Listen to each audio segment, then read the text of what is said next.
أعوذ بالله من الشيطان الرجيم. بسم الله الرحمن الرحيم. الحمد لله رب الكائنات الموجود أزلا وأبدا، لا يوصف بالقعود ولا بالجلوس،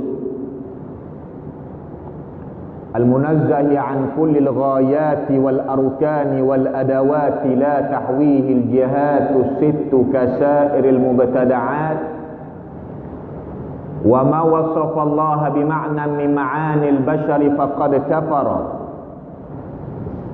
ونصلي ونسلم على أشرف خلق الله سيدنا وحبيبنا وشفيعنا وقدوتنا ومولانا محمد صلى الله عليه وسلم، وعلى آله وأصحابه الطاهرين وجميع إخوانه من الأنبياء والمرسلين. اللهم فقهنا في الدين وزدنا علما يا أرحم الراحمين. الله موجود بلا مكان ولا جهة ولا يجري عليه زمان، وصانع العالم لا يحويه قطر، تعالى الله عن تشبيه.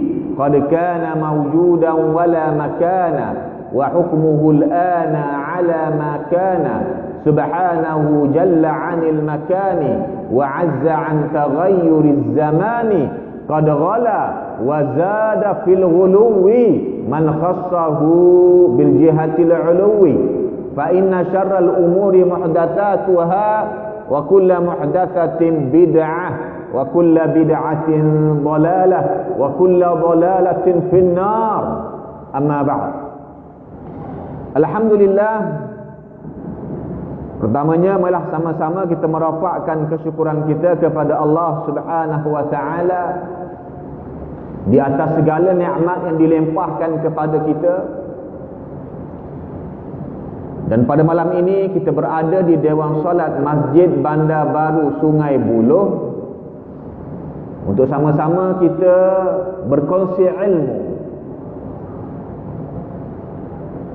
Maka sama-sama kita mengambil kesempatan di saat ini, di waktu ini, di tempat yang penuh barakah ini, mengikhlaskan niat kita lillahi ta'ala, semata-mata kerana Allah Subhanahu wa ta'ala. Semoga Allah Ta'ala merahmati dan memberkati kita. Muslimin dan muslimat, hadirin dan hadirat, Tuan Imam, AJK Masjid, jamaah yang dirahmati Allah Subhanahu wa taala. InsyaAllah pada malam ini seperti yang dinyatakan tadi, syarahan kita akan menyentuh sedikit sebanyak perkara yang berkaitan dengan Maulidur Rasul sallallahu alaihi wasallam. Jadi sebelum ustaz masuk pada tajuk tersebut, marilah sama-sama kita menghayati akidah yang dibawa oleh junjungan besar Nabi kita Muhammad sallallahu alaihi wasallam. Alim ulama Islam ataupun cendekiawan Islam telah bersepakat bahawasanya antara apa yang diperjuangkan oleh Rasulullah sallallahu alaihi wasallam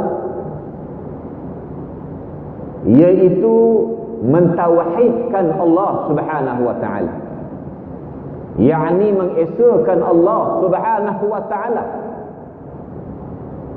ataupun dengan istilah lain disebut Allahu mawjudun bila makanin wala jihatin. Allah taala wujud tanpa tempat dan juga arah. Inilah akidah yang diperjuangkan oleh junjungan besar Nabi kita Muhammad sallallahu alaihi wasallam. Berdasarkan beberapa hadis sahih yang diriwayatkan oleh para alim ulama, antaranya hadis yang sangat masyhur yang diriwayatkan oleh Al-Imam Al-Bukhari dan selainnya. Al-Imam Al-Bukhari rahimahullah dan selainnya meriwayatkan Nabi kita Muhammad sallallahu alaihi wasallam pernah bersabda, "Kana Allahu walam yakun syai'un ghairuh. Mafhumnya, sedia kala Allah Ta'ala itu wujud, yakni ada. Maknanya wujud Allah Ta'ala tidak ada permulaan. Walam yakun syai'un ghairuh, selain daripada Allah, yakni makhluk, ada permulaannya dan tidak sama dengan Allah Subhanahu wa Ta'ala. Ulama-ulama hadis dan selainnya ketika mensyarah hadis tersebut menyebut bahawasanya ini menunjukkan akidah Rasulullah sallallahu alaihi wasallam meyakini bahawasanya Allah Ta'ala tidak ada permulaan dan tidak ada pengakhiran, dan sifat ini hanya layak dimiliki oleh Allah Subhanahu wa Ta'ala. Dan di sana ada hadisnya lain yang berbunyi Rasulullah sallallahu alaihi wasallam bersabda, Allahumma antal awwal falaysa qablaka syai'. Maknanya, ya Allah, engkau adalah al-awwal. Al-awwal ni maknanya tidak ada permulaan bagi kewujudan Allah Subhanahu wa Ta'ala. Tidak ada sesuatu sebelummu, ya Allah. Maknanya tidak ada permulaan bagi kewujudan Allah Subhanahu wa Ta'ala. Jadi dari situ kata ulama dapat dipahami bahawasanya Allah Ta'ala tak boleh disamakan dengan makhluk, dan makhluk tidak boleh disamakan dengan Allah. Dan ini selangi dengan firman Allah Ta'ala yang berbunyi, laisa kamitslihi syai'. Tidak ada satu makhluk pun yang boleh disamakan dengan Allah, dan Allah Ta'ala tidak boleh disamakan dengan makhluk. Antara sifat-sifat makhluk ada permulaan, antara sifat-sifat makhluk ada permulaan. Maka jelas di situ langit, bumi, binatang, tumbuh-tumbuhan, manusia, jin, malaikat dan selainnya daripada ciptaan Allah ada permulaannya. Ada permulaannya. Hatta neraka jahanam yang Allah Ta'ala cipta, syurga, dan di atas syurga ada arasy. Di atas arasy ada kitab yang tertulis, wa rahmati sabaqat ghadabi. Maknanya ada satu kitab diletak di atas arasy, tertulis dalam kitab itu, dan rahmat aku mendahului. Tertulis dalam kitab itu, dan rahmat aku, yakni rahmat Allah, mendahului kemurkaanku, yakni kemurkaan Allah. Maknanya tanda-tanda kerahmatan Allah itu lebih banyak daripada tanda-tanda kemurkaan Allah. Maknanya makhluk ni ada permulaannya. Itu sifat makhluk. Manakala Allah Ta'ala tidak boleh dikatakan ada permulaan, jelas di situ tidak boleh diiktiqad ataupun dipercayai ataupun diimani bahawasanya Allah Ta'ala itu berada di atas langit ataupun berada di atas arasy. Kerana langit dan arasy itu sifatnya makhluk, sedangkan Allah Ta'ala sifatnya tidak ada permulaan. Langit dan arasy ada permulaannya. Jadi itulah secara ringkasnya akidah Nabi kita Muhammad sallallahu alaihi wasallam, iaitu Allahu mawjudun bila makanin wala jihatin. Allah Ta'ala itu wujud. Wajib kita beriman adanya Allah, tapi tidak berhajat kepada tempat dan juga arah.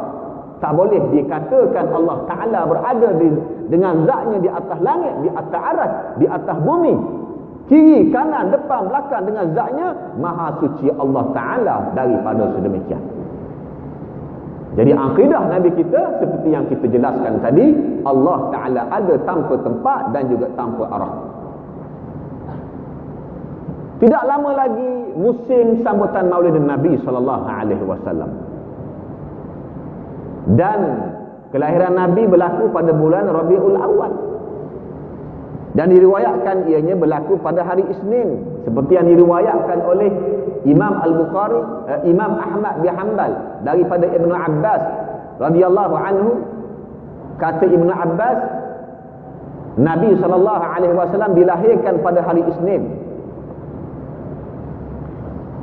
Walaupun bila tiba bulan tarikhnya nanti kita tak sempat pada hari Isnin, tapi ada orang Islam dia buat majlis sambutan Maulid Nabi ni hari Selasa ke, hari Rabu ke, hari Khamis ke, kata ulama maka tidak menjadi halangan. Jadi bila disebut berkaitan dengan Maulid Nabi dari kacamata ahli sunnah wal jamaah, kerana pegangan kita adalah ahli sunnah wal jamaah, Asy'ariyah dan Maturidiyah. Dan antara akidah ahli sunnah wal jamaah sama dengan akidah Nabi tadi, iaitu Allah Ta'ala ada tanpa tempat. Allahu mawjudun bila makal. Itu juga akidah ahli sunnah wal jamaah. Allah Ta'ala ada tanpa tempat. Bermula daripada zaman sahabat, tabi'in, tabi'in dan seterusnya. Semuanya beriktikad Allah Ta'ala wujud tanpa tempat dan juga arah. Itu akidah majoriti umat Islam. Mana-mana pihak yang bertentangan dengan hal ini, maka ditolak. Jadi ahli sunnah wal jamaah pegangan kita.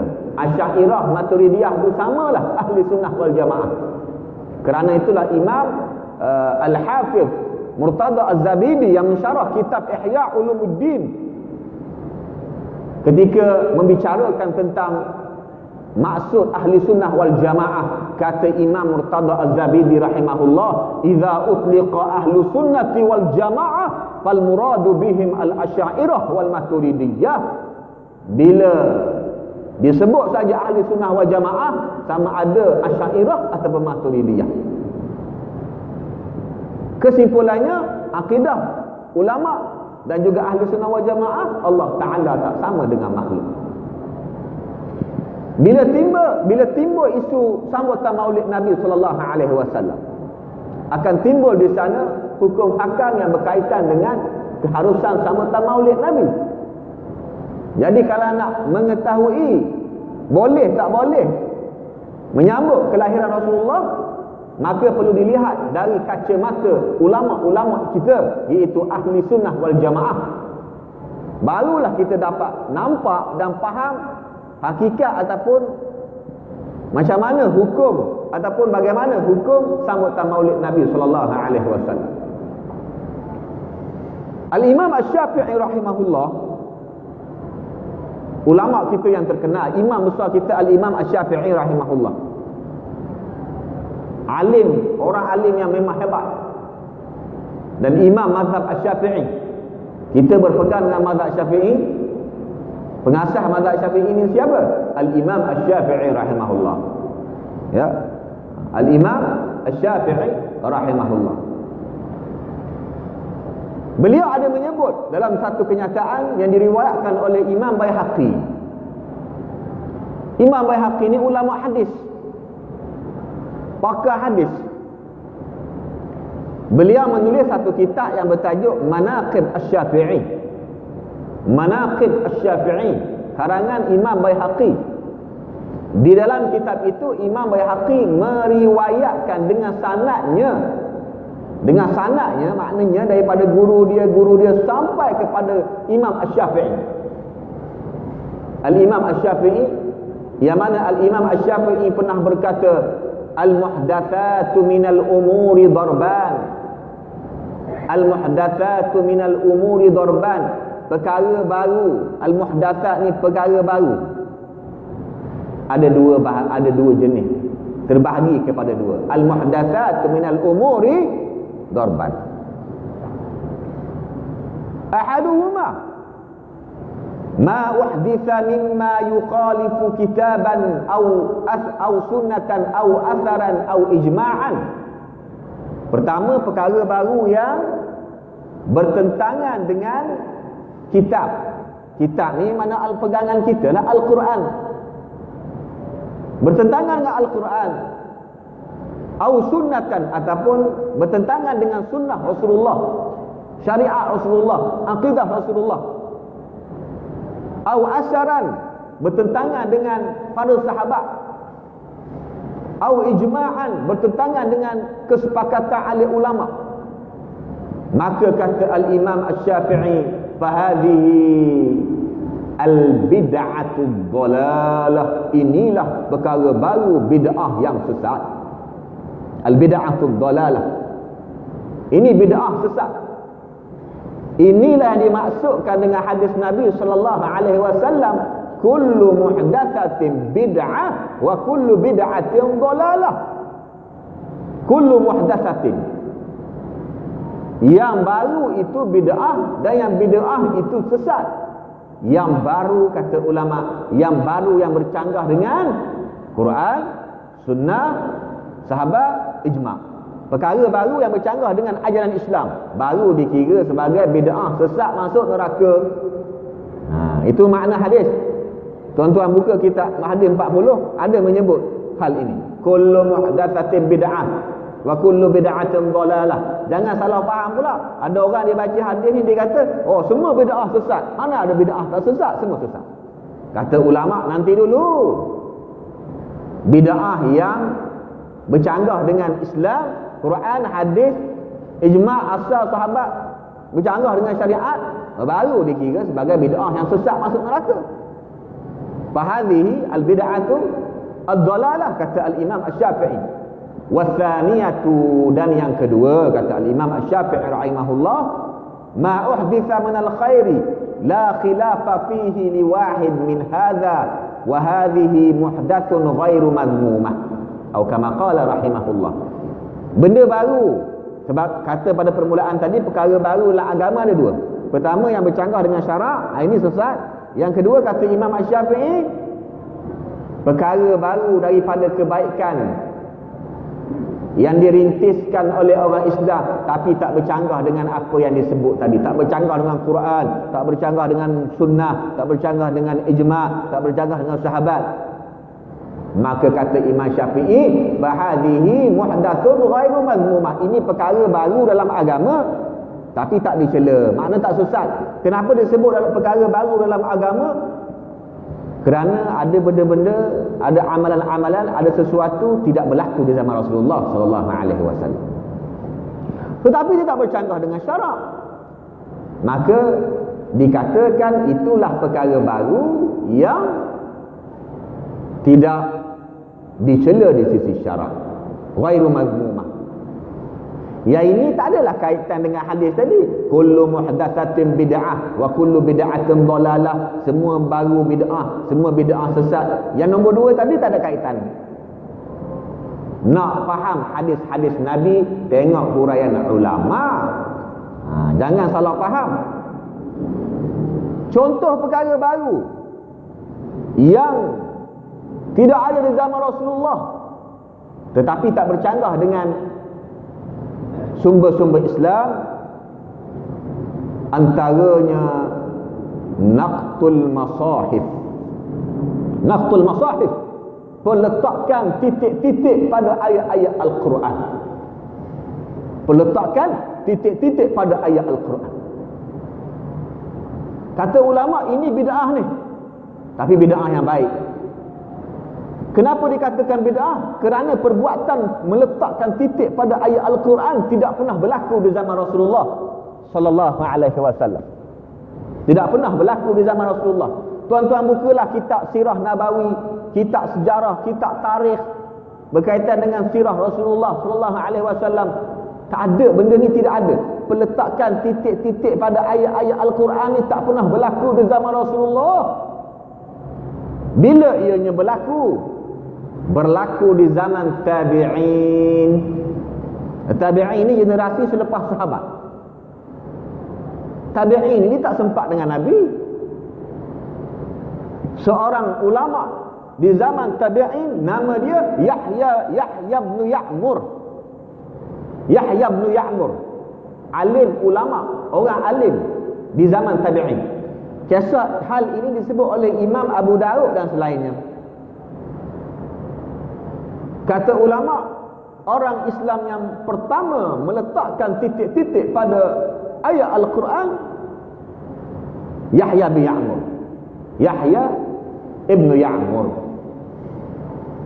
Jadi adakah nak dihukum perbuatan tabi'in Yahya bin Ya'mur sebagai bid'ah sesat masuk neraka kerana tak ada zaman Nabi, atas alasan tidak ada di zaman Rasulullah, ataupun atas alasan Nabi tak pernah berpesan pun bila aku wafat nanti kalian semua letaklah titik-titik pada ayat Al-Quran nanti. Ada tak? Nabi tak pernah berpesan. Bukalah kita hadis, tak ada. Tapi tabi'in dengan ijtihad dialah orang Islam, orang yang pertama sekali meletakkan titik-titik pada ayat Al-Quran. Hasilnya sampai sekarang kita boleh membaca Al-Quran, anak-anak kita menghafal Al-Quran, umat Islam membaca Al-Quran. Cuba tuan-tuan bayangkan kalau tak ada titik-titik pada ayat-ayat Al-Quran, macam mana kita nak membaca Al-Quran? Jadi kalau ada suara yang menyebut mana-mana amalan yang tidak ada di zaman Nabi, yang tidak pernah dipesan oleh Nabi, maka diharam sama sekali melakukannya, kita jawab balik pada dia. Ni macam mana ni? Peletakan titik-titik pada ayat Al-Quran ni. Zaman Nabi tak ada. Nabi pun tak pernah meninggalkan wasiat supaya melakukan hal sedemikian. Tuan-tuan biasa dengar ya, ada segelintir pihak sikit-sikit bid'ah sesat masuk neraka, tak ada zaman Nabi. Pergi sana bid'ah sesat masuk neraka, tak ada zaman Nabi. Semua benda bid'ah dia kata. Dia tak faham. Tengok kenyataan ulama berkaitan dengan isu bid'ah. Cukup dengan kenyataan Imam Syafi'i. Ini baru kenyataan Imam Syafi'i. Imam-imam yang lain lagi, ulama-ulama yang lain lagi. Jadi contoh perkara baru dalam agama ataupun bid'ah hasanah, contohnya peletakan titik-titik pada ayat Al-Quran. Dan contoh seterusnya al-ihtifal bi maulidin Nabi sallallahu alaihi wasallam. Ihtifal ni perayaan. Perayaan ni maknanya umat Islam setiap bulan Rabiul Awal mereka akan mengadakan satu majlis bagi memperingati kelahiran Rasulullah sallallahu alaihi wasallam. Maka disebut al-ihtifal, perayaan. Al-ihtifal bi maulidin Nabi sallallahu alaihi wasallam. Maka kata ulama, wa minal al-bid'il hasanah al-ihtifal bi maulidir Rasul. Antara contoh bid'ah yang baik adalah perayaan sambutan maulid Nabi sallallahu alaihi wasallam. Seperti mana kita faham kata-kata Imam Syafi'i tadi, benda baru dalam agama tu maknanya perkara bid'ah. Kesimpulannya bid'ah ada dua, bid'ah baik, bid'ah buruk. Bid'ah buruk ni, bid'ah sayyi'ah ni, bid'ah sesat masuk neraka ni tak pernah berlaku di zaman Nabi tapi bercanggah dengan syarak. Tu bid'ah sesat masuk neraka. Bid'ah baik memang tak ada zaman Nabi tapi tak bercanggah dengan syarak. Ya, tak bercanggah dengan syarak. Adakah kalau orang dia hanya faham bid'ah ni satu saja, mana ada bid'ah hasanah, bid'ah baik? Bila sebut bid'ah je mesti sesat masuk neraka. Macam mana dia nak menghukum peletakan titik-titik pada ayat Al-Quran tadi? Adakah dia nak kata itu pun bid'ah sesat masuk neraka? Tabi'in tadi Yahya bin Ya'mur telah melakukan perkara yang berdosa.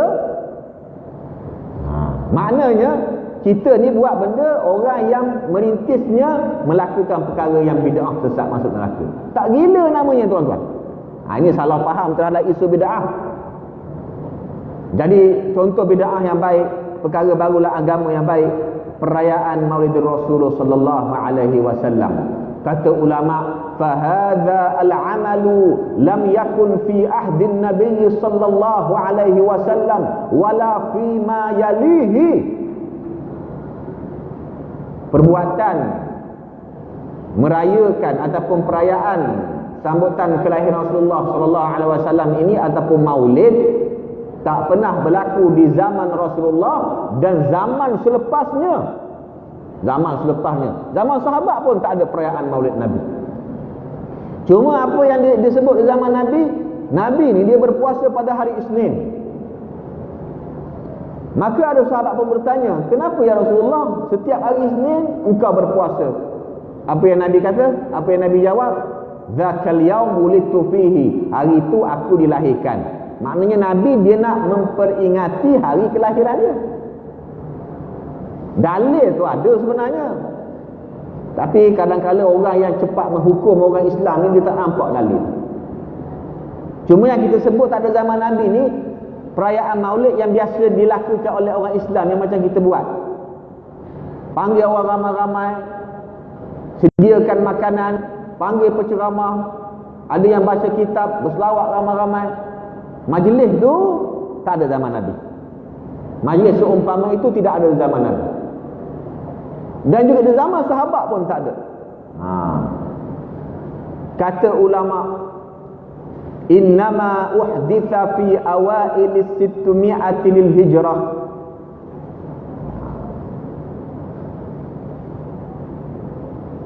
Sambutan Maulid Nabi ini berlaku pada awal-awal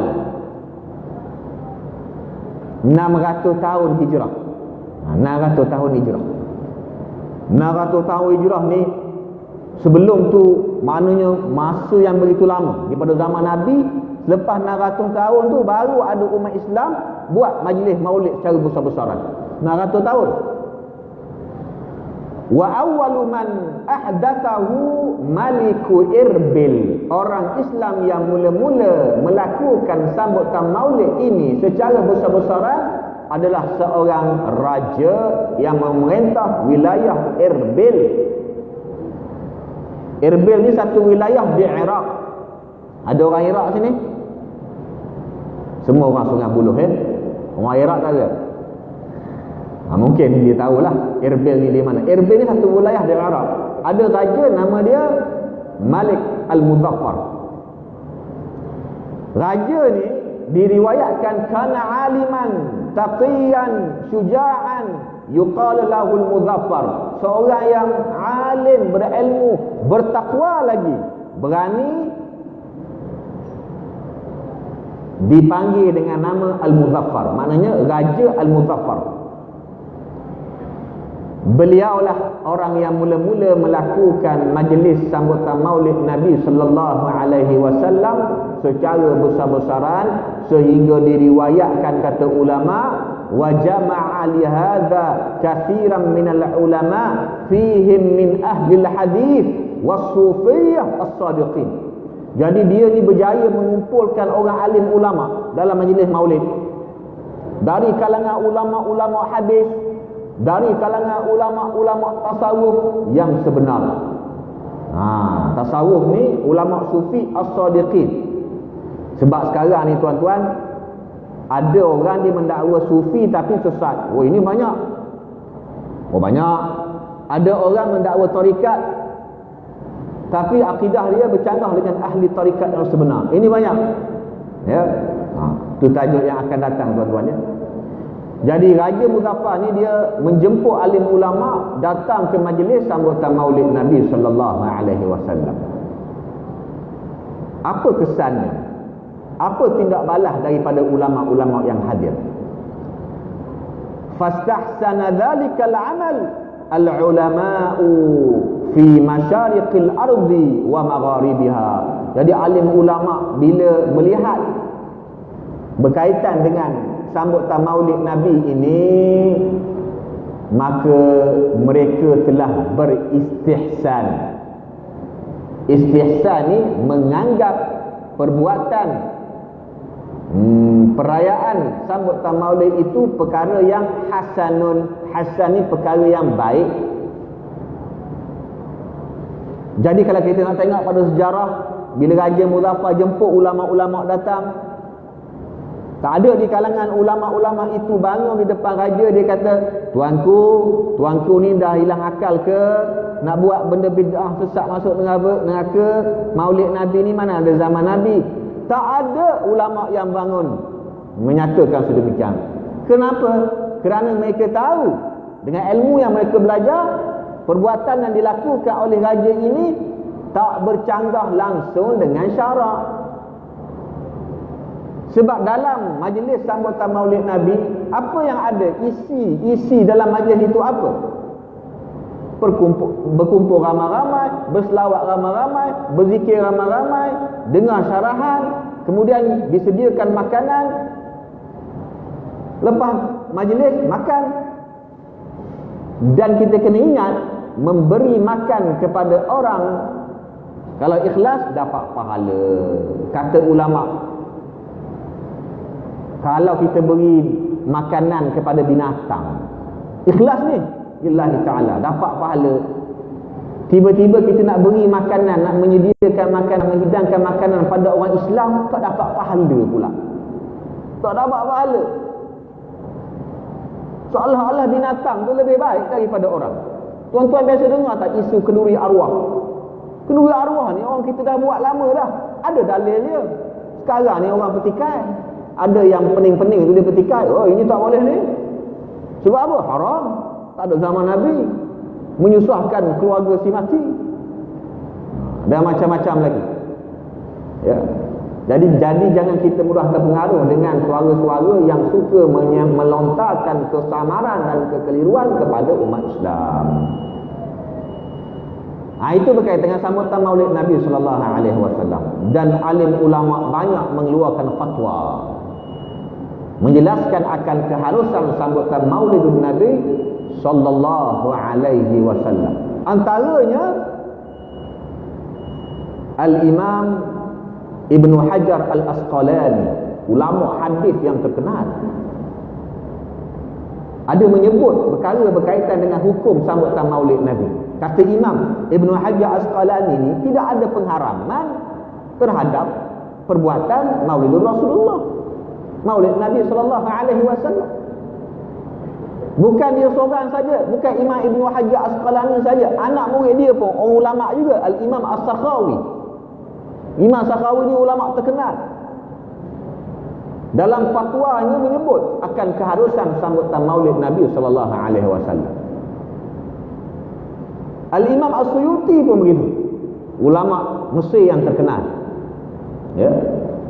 Dan lain-lain lagi, banyak lagi. Cuba kita sebut yang 3 ni, dia masyhur. Ya. Imam As-Suyuti dalam kitabnya Al-Hawi lil-Fatawa, Imam Suyuti dalam kitabnya Al-Hawi lil-Fatawa, ni kitab karangan Imam Suyuti. Imam Suyuti di dalam ilmu hadis ni, dia sampai martabat Al-Hafiz. Dia bukan macam kita nak pakar hadis kena ada PhD. PhD hadis baru pakar, itu pun tak pakar juga. Sebab pakar hadis ni dia kena hafal hadis satu persatu. PhD tu, minta maaf lah siapa yang ada PhD. Dia tahulah macam mana nak menghasilkan PhD. Dia tak hafal-hafal hadis. Tak percaya tuan-tuan tanya orang yang ada PhD dalam bab hadis contohnya. Mana dia kena hafal hadis-hadis beribu-ribu dengan sanadnya sekali sampai Rasulullah. Ini hafal hadis beribu-ribu dengan sanadnya sampai ke Rasulullah. Kita ni baca satu hadis pun, nak hafal satu hadis pun payah. Ni pula nak hafal sanad-sanad dia. Satu hadis sanad sampai ke Rasulullah, panjang tuan-tuan. Baru satu hadis. Kalau 1000 hadis, berapa ribu sanad? Pakar hadis dia kena macam ni. Ya. Jadi Imam Suyuti ni dia pakar hadis. Beliau menulis ada satu kitab yang bertajuk Al-Hawi lil-Fatawa. Beliau menyebut dalam kitab tu ada satu bab yang berjudul Husnul Maqsid fi Amalil Maulid. Kitab tu besar, kitab Al-Hawi lil-Fatawa tu kitab yang besar. Dalam kitab itu dia ada satu bab, ada satu tajuk yang berbunyi Husnul Maqsid fi Amalil Maulid. Kata Imam As-Suyuti rahimahullah, faqad waqa'a as-su'alu 'an 'amalil Maulidin Nabawi fi syahri Rabi'il Awwal, ma hukmuhu min haitsu syara' wa hal huwa mahmudun aw madhmum. Mafhumnya, kata Imam Suyuti, timbul satu soalan, pertanyaan berkaitan dengan sambutan Maulid Nabi sallallahu alaihi wasallam yang dilakukan oleh umat Islam pada setiap bulan Rabiul Awal. Apakah hukum sambutan Maulid Nabi dari sudut syarak? Adakah ia dipuji ataupun ditolak, dicela? Wa hal yusabu fa'iluhu am la? Adakah orang yang buat sambutan Maulid itu dapat pahala ataupun tidak? Kata Imam As-Suyuti rahimahullah, wal jawabu indi, aku jawab, anna asla amalil maulid alladhi huwa ijtima'un nas wa qira'atu ma tayassara min al-Quran. Maknanya maulid ni kebiasaannya ijtima', berhimpunnya manusia ramai-ramai, satu perhimpunan manusia berkumpul, ijtima', kemudian membaca sedikit sebanyak daripada ayat-ayat Al-Quran. Wa riwayah al-akhbar al-waridah fi mabda'i amrin nabi, kebiasaannya dalam majlis sambutan maulid Nabi ini juga dibaca kisah-kisah berkaitan dengan Nabi kita Muhammad sallallahu alaihi wasallam. Wa ma waqa'a fi maulidihi minal ayat, dan dicerita juga pada malam sambutan maulid itu tanda-tanda kelahiran Nabi dan seumpamanya. Kata Imam Syafi'i, minal bid'il hasanati allati yuthabu 'alaiha minal bid'il hasanati allati yuthabu 'alaiha sahibuha. Jadi orang yang melakukan majlis sambutan maulid Nabi ini ikhlas kerana Allah Ta'ala, apa balasan dia, apa ganjarannya? Kata Imam As-Suyuti, yuthabu 'alaiha sahibuha, maka pelakunya mendapat pahala daripada Allah Subhanahu wa Ta'ala. Azan ya? Kita beri laluan azan. Selepas azan kita ambil sedikit masa untuk sambung. Kalau sesiapa ada soalan boleh bertanya melalui tulisan, insya-Allah. Wallahu a'lam. Bismillahirrahmanirrahim. Allahumma salli ala sayyidina Muhammad wa ala alihi wa sahbihi wa barik wa sallim. Baik, kita sambung perbincangan kita berkaitan dengan sambutan maulid Nabi sallallahu alaihi wasallam dari kacamata ahli sunnah wal jamaah. Jadi merujuk kepada kenyataan Imam As-Suyuti rahimahullah, seperti yang kita baca tadi, bahawasanya Al-Imam As-Suyuti rahimahullah berkata perbuatan sambutan maulid Nabi yang mana dalamnya terdapat ijtima' manusia, berkumpulnya manusia, baca sedikit sebanyak ayat Al-Quran, dibaca kisah-kisah Nabi sallallahu alaihi wasallam, maka kata Imam Syafi'i, itulah antara bid'ah-bid'ah yang baik, yang mana pelakunya mendapat pahala. Pelakunya maknanya orang yang melakukan sambutan majlis sambutan maulid Nabi sallallahu alaihi wasallam ikhlas kerana Allah Taala, yuthab, mendapat pahala, mendapat ganjaran yang baik daripada Allah Subhanahu wa Taala. Kenapa sampai tahap macam itu? Sampai tahap dapat pahala ni macam mana? Buat majlis maulid Nabi dapat pahala. Kata Imam Suyuti, lima fihi min ta'zimi qadrin Nabi. Kerana perayaan sambutan maulid Nabi adalah ta'zim, terdapat ataupun penghormatan, memuliakan Rasulullah sallallahu alaihi wasallam. Antara cara kita nak memuliakan Nabi kita adalah sambutan maulid Nabi sallallahu alaihi wasallam. Antara ta'zim, memuliakan dan mengangkat kehebatan Nabi kita Muhammad sallallahu alaihi wasallam. Wa izharil farah, kata Imam Suyuti, dan menzahirkan kegembiraan, wal istibsyar bi maulidihi syarif, dan rasa gembira, ada berita gembira akan kelahiran Rasulullah. Kesimpulannya, sambutan maulid Nabi ini adalah untuk memuliakan Nabi dan menzahirkan kegembiraan kita lahirnya seorang Nabi di akhir zaman ini, iaitu Nabi kita. Jadi kata Imam Suyuti, siapa yang melakukan majlis sambutan maulid Nabi ini lillahi ta'ala, ikhlas, maka mendapat ganjarannya. Ini salah satu kenyataan ulama. Baru satu, tuan-tuan, beribu ulama menyebutnya lagi. Kalau ustaz nak baca satu persatu, tak cukup malam ni, kena tiap-tiap malam. Itu pun entah bila habis. Cukup kita dengan kenyataan Imam Suyuti. Begitulah kenyataan ulama-ulama yang lain seperti Imam Ibn Hajar, anak murid dia Imam Sakhawi pun sama macam Imam Suyuti rahimahullah, dan ulama-ulama yang lain. Jadi kesimpulannya, perbuatan bagi memperingati ataupun majlis perayaan Maulidun Nabi, Maulid Nabi ni memperingati kelahiran Nabi, kesimpulannya adalah daripada bid'ah-bid'ah yang baik. Kenapa disebut bid'ah? Kerana tak ada di zaman Rasulullah. Sebab bid'ah ni di segi bahasa maknanya perkara baru yang tak ada contoh sebelumnya. Itu makna bid'ah. Kena faham juga bid'ah ni tuan-tuan. Ramai orang dia tak faham bid'ah ni apa. Bid'ah ni makna dia perkara baru yang tidak ada contoh sebelumnya, tak pernah orang buat. Contohnya ini dia, Maulid Nabi. Sebelum tu tak ada orang buat lagi majlis sambutan Maulid Nabi. Orang Islam yang mula-mula melakukannya Raja Irbil, nama dia Al-Malikul Muzaffar. Maka ulama menghukumkan sambutan Maulid Nabi itu sebagai al-bid'ah ataupun minal bid'ah al-hasanah, di antara bid'ah-bid'ah yang baik. Kenapa baik? Sebab tak ada percanggahan dengan syarak. Baca Quran, bercanggah tak dengan syarak? Tidak. Baca Quran, baca sejarah Nabi, berzikir ramai-ramai, beri makan pada orang Islam, tak bercanggah dengan syarak. Jadi hasanah lah, baiklah, boleh diguna pakai. Ini semua menolak dakwaan yang menyatakan bahawasanya setiap apa yang tak ada di zaman Nabi dan tak disebut oleh Nabi, maka tak boleh diamalkan, maka tak boleh dibuat.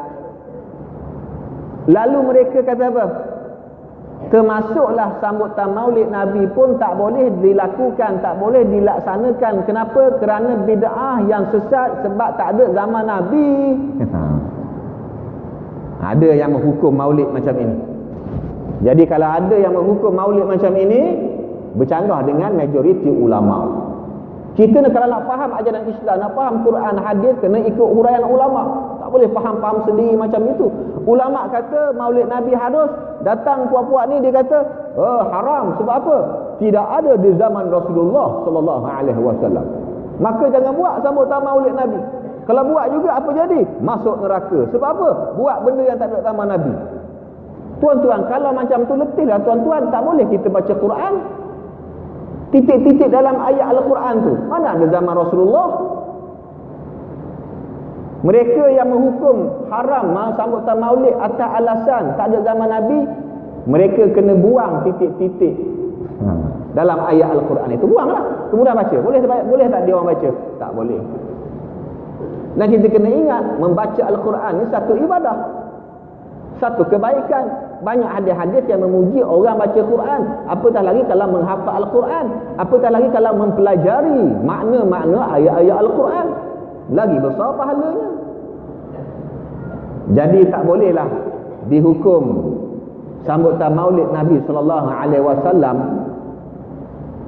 sebagai haram di sisi syarak atas dalil dengan alasan tidak ada di zaman Rasulullah ataupun Nabi tak pernah berpesan melakukannya.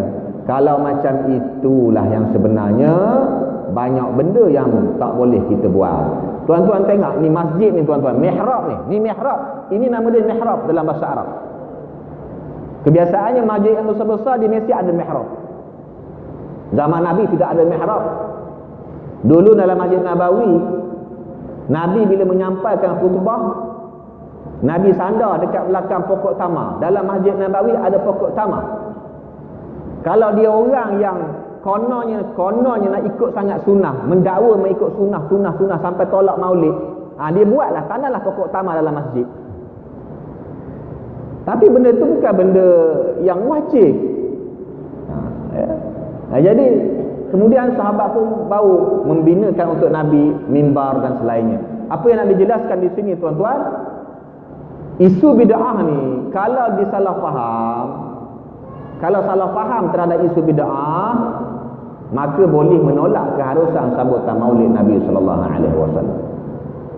Ya.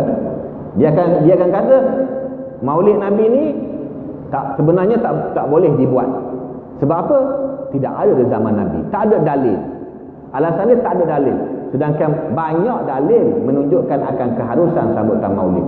Sebab majlis sambutan maulid terdapat padanya pujian-pujian ke atas Rasulullah sallallahu alaihi wasallam, dan pujian-pujian ke atas Nabi ini ada dalam Al-Quran. Wa innaka la'ala khuluqin azim, dan engkau ya Rasulullah, wahai Nabi Allah, wa innaka, sesungguhnya engkau berada di atas akhlak yang tinggi, makna engkau memiliki budi pekerti yang sangat hebat. Ini pujian Al-Quran terhadap Rasulullah sallallahu alaihi wasallam.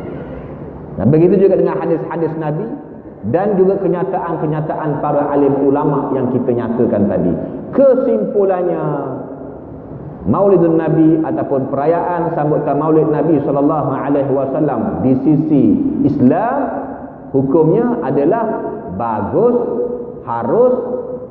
Pelakunya, orang yang melakukan majlis, mengadakan sambutan kelahiran Nabi ini ikhlas kerana Allah Ta'ala, mendapat ganjaran yang baik daripada Allah Subhanahu Wa Ta'ala. Dan ini telah disepakat oleh ulama-ulama ahli sunnati wal jamaah. Dan kita kena ingat, kata ulama juga, perayaan sambutan Maulid Nabi ini adalah salah satu cara untuk kita menghormati dan memuliakan junjungan besar Nabi kita Muhammad sallallahu alaihi wasallam. Tidak ada di sana dalil yang sahih yang mengharamkan akan keharusan sambutan Maulid Nabi sallallahu alaihi wasallam.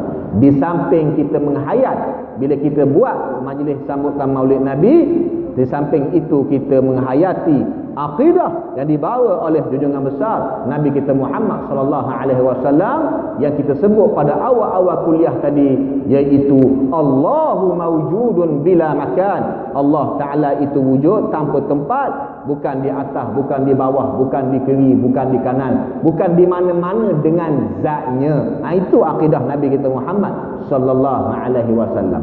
Semoga perayaan sambutan Maulid Nabi yang kita akan sambut nanti dapat mempertingkatkan lagi amalan ibadah kita kepada Allah Subhanahu Wa Taala.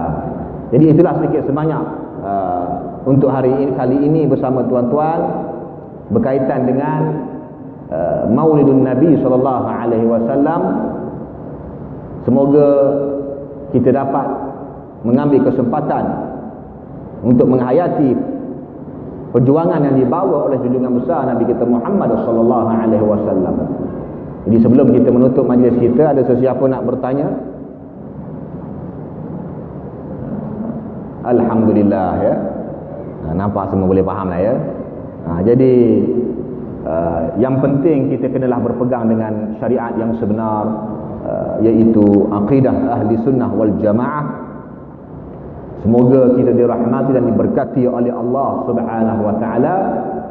Jadi kesimpulannya, sambutan Maulid Nabi sallallahu alaihi wasallam adalah satu perkara yang sangat dianjurkan di sisi syarak dan digalakkan oleh alim ulama kita, dan tidak ada di sana dalil yang mengharamkan perbuatan perayaan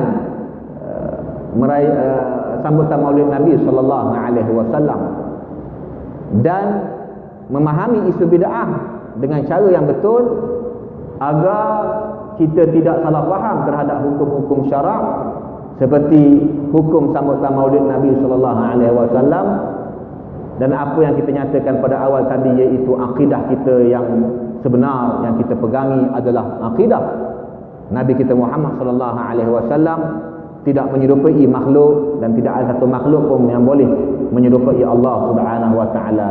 Inilah akidah yang kita pegang. Semoga kita istiqamah dalam menuntut ilmu agama dan sentiasa beramal dengan sunnah-sunnah yang dibawa oleh junjungan besar Nabi kita Muhammad sallallahu alaihi wasallam. Rebutlah peluang bila tiba musim Maulid nanti dengan mengadakan sambutan Maulid Nabi secara besar-besaran, kecil-kecilan. Buatlah dengan syarat ikhlas kerana Allah Ta'ala. Jangan dilayan suara-suara yang mempertikaikan akan keharusan sambutan Maulid Nabi sallallahu alaihi wasallam. Itulah sedikit sebanyak mutiara ilmu yang dapat kita kongsikan pada malam ini. Semoga apa yang kita dengar dapat kita amalkan dan dapat kita sebar-sebarkan. Kita bertemu lagi di masa-masa akan datang, membincangkan perkara-perkara yang berkaitan dengan masalah-masalah ahli sunnati wal jamaah. Semoga kita dirahmati dan diredai oleh Allah Subhanahu wa taala.